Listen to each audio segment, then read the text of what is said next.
Muze Mwenyine Twihererane, munsanga ahantu hatari abantu, dore imiruho irabarembeje, urusaku rurabaruhi, dore imiruho irabarembeje, urusaku rurabaruhije. Yesu ashimwe. Ndabasuhuje mwese abadukurikiye mu izina rya Yesu Kristo umwami wacu. Ni umwizerwa Adolphe ubasuhuza, mbifuriza amahoro y'Imana mwebwe abari mu bihugu bitandukanye mudukurikiye mwumva ururimi rw'ikinyarwanda. Dukomeje tuganira ku mateka y'indirimbo zigaragara mu gitabo cy'indirimbo zo gushimisha Imana ndetse n'indirimbo z'agakiza, igitabo n'ubundi gikoreshwa n'amatorero y'Igiprotestanti ahantu hatandukanye. Reka rero tubaye twiragiza Imana hanyuma n'ubundi dukomeye tuganira. Uwiteka Mana nyir'ingabo, turagushimiye ko waturinze, tugushimiye ko duhaye uyu munsi n'umugisha utanga. None dukomeye tuganira mwami, kandi niwe wavuze ngo muze mwenyine twihererane. Data rero dufashe umwanya wo kwihererana nawe, utwigishe buri wese Mana ukurikira amateka y'indirimbo tugiye kuganiraho arushaho kwiga, amenye amateka, yigire ku wayanditse, kandi bidutere mwami imbaraga zo gukomeza urugendo tugana mu gihugu cyo mu ijuru. Turagushimiye ko utangirana natwe ugasuzanya natwe mu izina rya Yesu Kristo, amen. Uyu munsi turaganira ku mateka y'umuntu watwandikiye indirimbo ya 50 mu ndirimbo zo gushimisha Imana. Ni indirimbo yitwa ngo Muze Mwenyine Twihererane. Muze Mwenyine Twihererane, munsanga ahantu hatari abantu, dore imiruho irabarembeje, urusaku rurabaruhi, dore imiruho irabarembeje, urusaku rurabaruhije. Mureke ibyifuzwa n'ab'iyi si, mushake ibyahishwa abanyabwenge, jyewe na Data tubana namwe, ni muri mwenyine turi kumwe. Jyewe na Data tubana namwe, ni muri mwenyine turi kumwe. Murajye mumbwira ibyo mwibwira, ibyo muvuga n'ibyo mukora, mu miruho yanyu munaniwe, bimenywanuza imigambi yanyu. Mu miruho yanyu munaniwe, bimenywanuza imigambi yanyu. Inzira iraruhije mwitange, mutazananirwa mukigenda, murya umutsima utera imbaraga, munywe no ku mazi y'ubugingo. Murya umutsima utera imbaraga, munywe no ku mazi y'ubugingo. Nuko mukora imirimo yanyu, nzajya mbafasha mu mibabaro, Uwitanganza mugororera, ndaza vuba umuseke utambitse. Uwitanganza mugororera, ndaza vuba umuseke utambitse.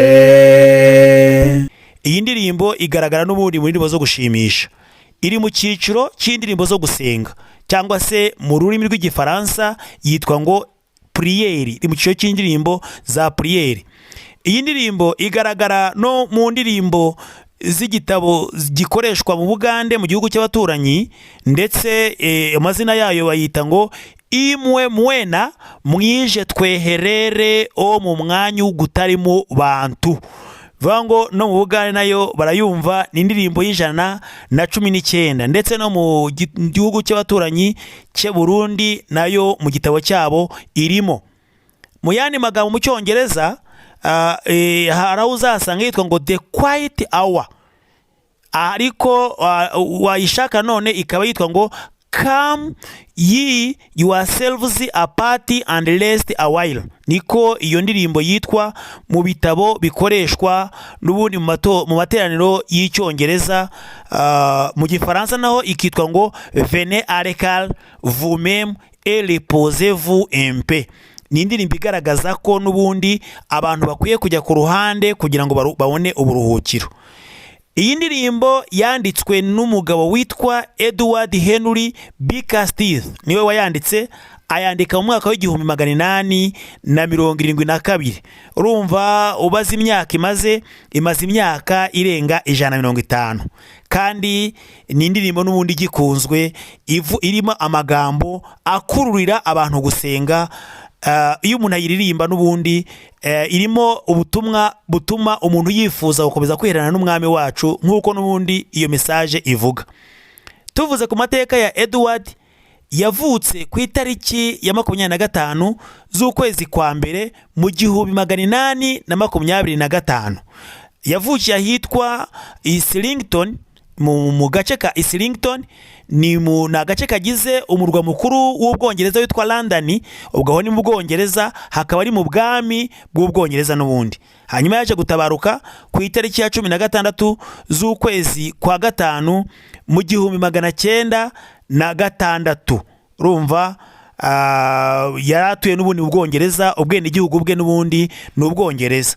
Hanyuma Edward Henry yize mu amashuri yayize mu ishuri ryitwa Trinity College of Cambridge. Trinity College of Cambridge ni ishami rya University of Cambridge, ni university yo mu Bwongereza izwi cyane, kuko yaje gusoza aho ngaho muri Trinity College of Cambridge. Yahashoje amashuri ye mu mwaka w'1847. Hanyuma kandi ku byerekeranye no gusenga yari umukristo n'ubundi mu itorero rya Anglikani. Na mu mateka twagiye tuvuga mu mateka abanza, nababwiye ko Anglikani mu rurimi rw'icyongereza yitwa Church of England. Ni idini n'ubundi ry'Ubwongereza, niko byitwa, ryashingiwe mu Bwongereza, rishinzwe n'umwami waho bitaga nawe Henry, niyo mazina ye. Hanyuma rero Edward Henry Bickersteth yashakanye n'umudamu witwa Rose Bignord. Bashakana ku itariki 24 z'ukwezi kwa kabiri mu 1848. Hanyuma rero Bignord Rose yunguyu yabyaye abana 16. Abana 16 amaze kubabyara yabarezeho igihe gito, kuko Rose yaje gutabaruka akiri muto mu 1873, kuko yatabarutse afite imyaka 28. Amusigira nyine imfubyi, abana barasigara. Ariko nyuma y'imyaka 3 yaje gushaka undi mugore wa kabiri, ariwe Ellen Suzanne. Ngo bigeze babyara uyu nguyu nta mugisha yagize wo kubyara, kuko yamushatse mu 1876. Edward Henry Bickersteth yahawe inshingano za kidiyakoni mu 1885. Hanyuma akomeza azamuka mu ntera, aza kuba umushumba, pastor. Hanyuma kandi akomeza azamurwa no mu ntera, aza kugirwa bishop. Mu rurimi rw'ikinyarwanda yitwa musenyeri, niko tuvuga, cyangwa se monseigneur mu gifaransa. Aho kandi yari akiri muri rya torero n'ubundi rya Anglikani. Hanyuma rero yaje kwaguka, ajya muri misiyo, ahinduka n'ubundi umisiyoneri. Ava mu Bwongereza ajya gukorera umurimo mu Buyapani, aza kuba Bishop of Tokyo. Urumva yabaye Bishop w'i Tokyo, akora umurimo w'Imana mu murwa mukuru w'Ubuyapani witwa Tokyo. Arakomeza akora n'umurimo w'Imana mu Buhinde, ndetse no mu burasirazuba bwo hagati, muri za Israeli, za Libani cyangwa se Lebanoni, muri Syria. Aho ngaho naho yahakoze umurimo. Urumva yari umisiyoneri wanyuze mu bihugu bitandukanye. Misiyoneri we rero ntago agenda ngo agume hamwe, ahubwo agenda abwiriza ubutumwa, asa naho agenda ahasiga abakomeza umurimo, ariko we yabajyaniye inkuru nziza. Rero yagiye akora umurimo aho hatandukanye. Aha rero twari turi kuvuga ku mateka yamuranze cyangwa se uburyo yazamutse. Hanyuma rero tugaruke kuri ya ndirimbo turi kuvugaho yitwa ngo Muze Mwenyine Twihererane. Tuvuga impamvu ni kubera iki yayanditse, cyangwa se mu cyongereza twabonye ko yitwa ngo Come ye yourselves apart and rest a while, cyangwa se mu yandi magambo mu cyongereza twari twavuze ko ushobora kuyishaka hano yitwa ngo the quiet hour, isaha yo gutuza. Ubundi Edward Henry B. Casteth ntago yanditse indirimbo imwe, kuko yanditse indirimbo zirenga 30. Izi ndirimbo yanditse ubwo harimo n'iyi ngiyi turi kuvugaho uyu munsi. Yari umwanditsi w'indirimbo, ikindi kandi yari n'umuhanzi, kandi twabonye ko yari n'umushumba, ari bishop, yakoze umurimo rwose ku buryo bwagutse. Iyi ndirimbo rero yayanditse ari guhumuriza umukobwa we yari yapfushije umugabo. Ubwo uyu mukwe we yitwa William yari yapfuye. Hanyuma Edward mu gihe cy'ikiriyo aza guhabwa umwanya agiye nyine gusura umukobwa we. Ubwo yagiye gusura aho umukwe we yari atuye, birumvikana. Hanyuma agiye kumusura mu gihe cy'ikiriyo aza kubaganiriza ijambo ry'Imana. Afata ijambo ry'Imana ryanditse muri Mariko igice cya 6 umurongo wa 31. Naho rero yabihereye. Aha hantu handitse ngo arazibwira ati muze mwenyine ahiherereye, aho abantu bataba muruhukeho hato, kuko hari benshi banyuranamo bikaba ari urujya n'uruza babura uko barya. Aya magambo nayo Yesu yavuze ari kubwira intumwa ze igihe yari yazitumye ku murimo. Zigezeyo ngo zikora umurimo zirananirwa cyane, zibura n'umwanya wo kuza gufata amafunguro. Rero azibwira iyi message. Aya magambo rero niyo Edward yakoresheje ari guhumuriza umukobwa we, amubwira ngo muze mwenyine twihererane. Rero aya magambo yaje kuyafata kuko yari umuvugabutumwa, ari bishop, kandi yageze aho umukwe yari atuye nyine yagiye guhumuriza umukobwa we, aza gukoresha aya magambo. Ikindi kandi aza no kuyashyira mu ndirimbo, mu gisigo. Cya gisigo kiza kujyamo amajwi, ihinduka indirimbo uyu munsi turi gukoresha. Ngaya magambo Yesu yabwira intumwa ze ngo zari zakoze imirimo myinshi irabananiza, babura nuko barya rwose. Bavuze ngo rero hari igihe umuntu akora umurimo akagenda akaguma aho ngaho bikamunaniza, bigatuma rwose yumva yakiganyira. Ariko Yesu ari kubabwira ngo nimuze mwiherere noneho mutuze, kubera ko n'ubundi Imana ibishaka ko twihererana, ariko kandi tukagira n'umwanya wo kuruhuka. Dukomeje kuri iyi ndirimbo uko yayanditse, kuko n'ubundi ijambo ry'Imana ritwereka yuko dukeneye kwihererana n'Imana kugira ngo dushyikirane nayo. Kuko hari igihe umuntu ashobora kugenda akajya mu murimo akawujyamo cyane, ariko bikarangira mu by'ukuri atihereranye n'Imana, aho ugasanga umurimo wamunanije. Ibyo nabyo bibaho. Rero mu kwihererana n'Imana, mu gukora umurimo w'Imana, Imana ibikeneye ko twihererana nayo, kandi kwihererana n'Imana ni uko twagiye kure n'ubundi yibiza kudusakuriza. Amagambo ari muri iyi ndirimbo agaragaza ko hari induru ziba zivuga dukwiye guhunga tukihererana n'Imana n'imiruho ituruhije. Hanyuma kure y'ibyo byose niho tugenda tukaruhuka, tukabana n'Imana, ukuba nyine ushyikiranye n'Imana, kubera ko urusaku warugiye kure. Mu buzima bwa buri munsi hari urusaku, ariko kandi uko turuhunze twihererana n'Imana ugasanga tugiranye ibihe byiza. Ni nako Debora yavuze.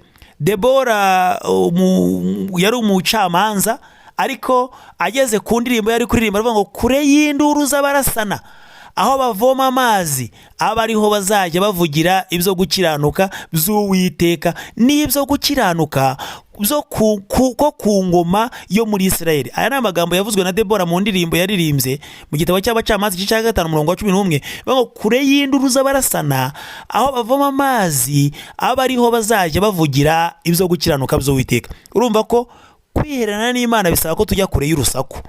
Rero iyi ndirimbo yaje kuyandika, urumva ko niyo umuntu ayiririmba inogeye amatwi, kandi indirimbo yururutse umutima. Yayandikiye rero ayitura umukobwa we, amubwira ngo jya ahantu wihererane n'Imana, kuko niyo yonyine gusa ibasha kukuruhura iyi miruho wagize ibyago. Komerera mu Mana. Uyu munsi natwe turayiririmba tukumva irimo amavuta yo gusengeramo.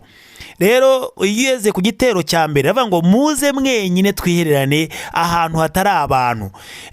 Impamvu tuba kwihererana n'Imana ni imiruho. Icya mbere iturembeje, iki ni urusaku ruturuhije.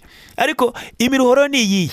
Usanga umuntu yakoze uyu munsi ugasanga hari indirimbo ngo stress, ngo stress nyine ugasanga ni ikibazo ku bantu benshi. Nakoze stress, ibibazo by'umuryango bibaye byinshi, guhangayika akazi kenshi, ingendo zabaye nyinshi, ugasanga umuntu akoze nta kuruhuka.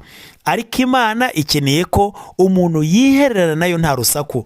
Rero urusaku ni ibitekerezo byacu bishobora gusakuriza muri twe, ni ibyiyumviro byacu, ni imyumvire, ni ibintu bituma mbese umuntu atongera kumva ijwi ry'Imana. Ariko icyo Imana ishaka, Imana ishaka ko ijwi ryayo ryo riza rikajya hejuru y'urusaku rwo mu buzima bwacu bwa buri munsi. Kugira ngo tubashe kwiyumva neza, ni uko urusaku rutajya hejuru y'ijwi ryayo, ahubwo ijwi ryayo bari ryo rijya hejuru, kugira ngo tubashe kumva wa mwiherero wacu uze kuvamo umusaruro wo kugira ngo twumve ijwi ry'Imana, aho kugira ngo twe kumva urusaku. Ugeze ku gitero cya kabiri niho bavuga ngo mureke ibyifuzwa n'ab'isi. Ab'isi bifuza kuyoborwa na kamere, ariko abashaka Imana bo bakwiye kuyoborwa n'umwuka, kuko abayoborwa n'umwuka aribo bana b'Imana. Ariko ab'isi bazayoborwa na kamere, kandi kamere yifuza iby'umubiri, yifuza iri mu ishyari, iri mu kwiba, iri mu kuronga, mu biganiro bibi, mu busambanyi n'ibindi. Ariko ibyo dukwiye kubireka kugira ngo twihererane n'Imana, ahubwo tugire umwuka w'Imana utuyobora. Mu kwihererana n'Imana tuzumva ijwi ryayo. Haleluya. Rero nimuhumure, Uwiteka araduhumuriza atubwira ngo nimushake ibyaheshwa abanyabwenge. Ku gitero cya kane ngo inzira iraruhije mwitange.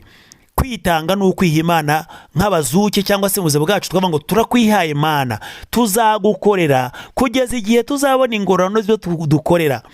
Kwihanganira amakuba, ibyago n'ibigeragezo n'ibindi byinshi bitandukanye, turasabwa rero kubyihanganira kugira ngo twihe Imana neza, twirinda urusaku. Iki nanone aha niho tubwira ngo murye umutima utera imbaraga, munywe no ku mazi y'ubugingo. Umutima utera imbaraga ni Yesu Kristo. Kristo ubwe niwe mutima, ngo nihiye mutima wavuye mu ijuru, urya ntabwo azagira inzara ukundi, kandi nijye mazi y'ubugingo, unywa ku mazi muha ntazongera kugira inyota ukundi. Urumva muri make ni uko Kristo aba mu buzima bwacu akinjira muri twe, bigatuma n'ubundi tubasha kwitanga neza, tugakorera Imana nk'uko bikwiriye. Ku gitero cya gatanu niba ngo nuko mukora imirimo yanyu, nanjye nzajya mbafasha mu mibabaro, hanyuma ngo uwitanga nzamugororera. Haleluya. Hari ingororano ku muntu wese witanga gukora umurimo w'Imana. Namwe murabizi ko Yesu yitanze, ariko icyo dusaba kwitangaho si ugutanga imibiri yacu, ahubwo ni ugutanga urukundo tumufitiye, ni ugutanga umwanya wacu. Twebwe ntabwo turagira kuri uwo rusabwa gutanga imibiri. Rero urasabwa kwitanga kugira ngo tuzabone ingororano.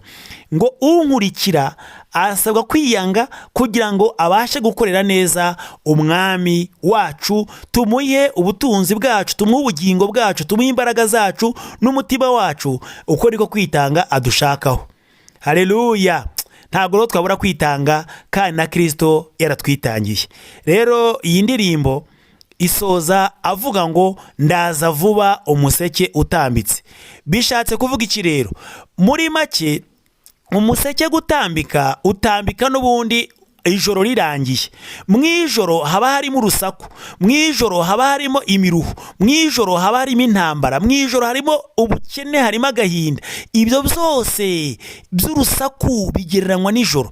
Ariko noneho iyo umuseke utambitse bigereranywa n'igitondo, ariko kugaruka kwa Yesu akagororera abantu bose bitanze, abantu bose bakomeje kwihererana nawe. Rero muze twihererane n'Uwiteka kugira ngo mu gihe tukiri mu ijoro turi mu isi, ariko nyuma yabwo tuzabona umuseke utambitse, Kristo aje kutujyana kugira ngo aduhe n'ubundi ibyo yadusezeranije, twibanire nawe iteka ryose mu ijuru. Imana ibaho umugisha kuba gukurikira n'ubundi iyi ndirimbo, hanyuma nawe ufata umwanya uririmba uririmba unezerewe uvuga uti nanjye ndaje nihererane nawe, kandi sinshaka urusaku runsakuriza rwatuma ntaza kumva ijwi ryawe, ahubwo ijwi ry'Uwiteka rijye hejuru y'urusaku, hanyuma ubundi twitange dukomeze turye umutsima utera imbaraga, uwo ni Kristo. Nitubana nawe umuseke uzatambika, ubundi atwijyanire mu ijuru, twibanire nawe iteka ryose, aho tutazongera kubabara, aho tutazongera gutandukana. Nicyo n'ubundi nkwifurije